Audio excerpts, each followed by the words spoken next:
So the next crime to discuss is conscientious objection. It became a crime during the modern period during World War One and World War Two. Now, first of all, why do people conscientiously object? Well, there could be a number of reasons. The first reason being religious reasons.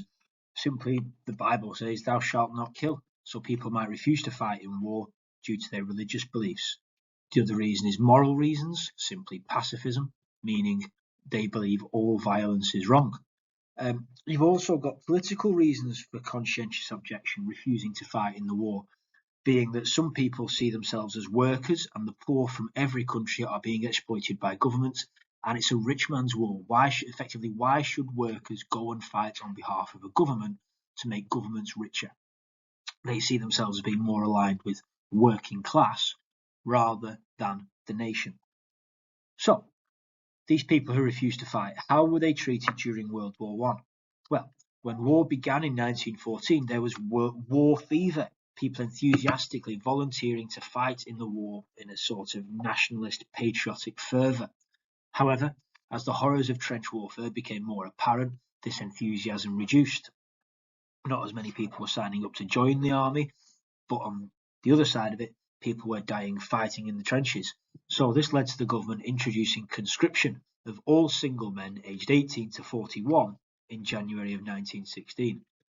In May of 1916, due to the massive Battle of the Somme and the losses there, conscription was extended to also include married men. So how did the public react to this? Well, when conscription was introduced, influential Quakers, a religious group in Parliament, insisted upon a conscience clause. This meant conscientious objectors could apply for exemption certificates, as in don't have to do it certificates, but have to face a tribunal. So the Quakers say we need a conscience clause, which means these people wouldn't have to fight. However, conscientious objectors would have to go to a tribunal, a meeting in which it would be decided by other people if their objections were legitimate. The tribunal was to decide if conscientious objectors had a genuine reason to not join the army, or if they were just trying to avoid fighting, as in, were they cowards? The problem with this being, the panel was made up of the military and the middle classes, and the army wanted everybody to join, so were unsympathetic towards conscientious objectors. The trials were biased, unfair, one-sided. You're not really going to get a fair hearing because you're being put on not a trial, but you're facing a tribunal of people who have a dog in the fight. They want you to join the army. This led to the fact that the exemption certificates, only 400 were granted of the 16,000 people who applied for them. The government was also hostile towards conscientious objectors, as you can see by the propaganda poster in the background of this slide, depicting this conscientious objector as effeminate and homosexual, which was also a crime at the time. Government propaganda was produced to bully and shame people into joining the army. Conscientious objectors depicted as effeminate, homosexual, cowardly. The government wanted to force people to join and therefore shame them, and want society to pressurise conscientious objectors to join the army as well, effectively bully them into joining the army. Very, very important that this is the attitude during World War One of both the government and of society. So this led to persecution. Conscientious objectors were seen as cowards by both society, that should say both government and the public. They were assaulted in public and ostracised by society. They even had chicken feathers placed on their doorsteps to remind them of their cowardice. Some conscientious objectors were even forced into army uniform and dragged to France to fight in the trenches. After the war, conscientious objectors also faced ostracisation from society, as in sort of like being ignored by society. They were denied jobs. It wasn't illegal to discriminate, as government actively supported the persecution of conscientious objectors. That's during World War One. Now, when World War Two starts, we will see a slight change in these attitudes, because there are differences. And why are there differences? Well, in World War Two, at the start of World War Two, the Prime Minister of England is Neville Chamberlain, and he said this: "Where people have objections based on conscience, they shall be tolerated." as in, if people don't want to fight, we will accept it.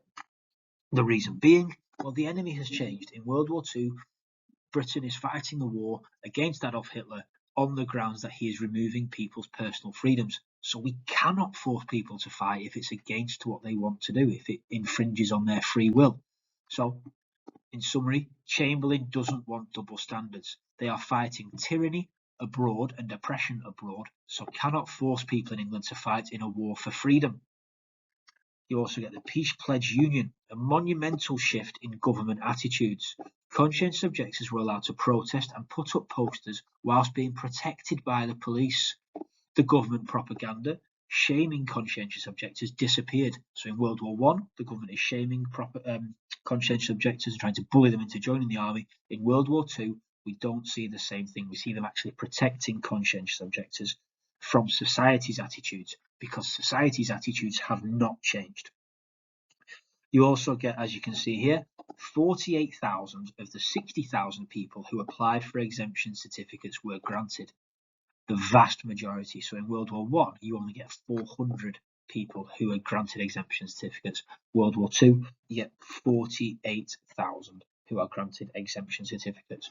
What's important here is, whilst the government's attitude has clearly changed, and make sure you know the examples of how it's changed, society's attitudes haven't.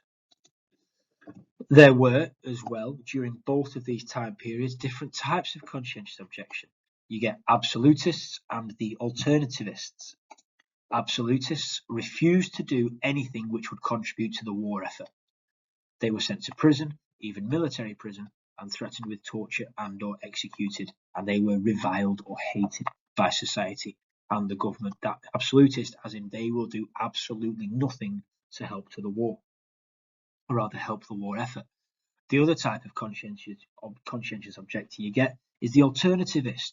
They were anti-violence. So what that means is they refuse to actively fight in the war, but will contribute to the war effort in other ways. For example, being ambulance drivers, stretcher bearers, repairing roads, mining, cleaning rubble, basically anything that will help the war effort they will do, except actually embark on violence, engage in violence.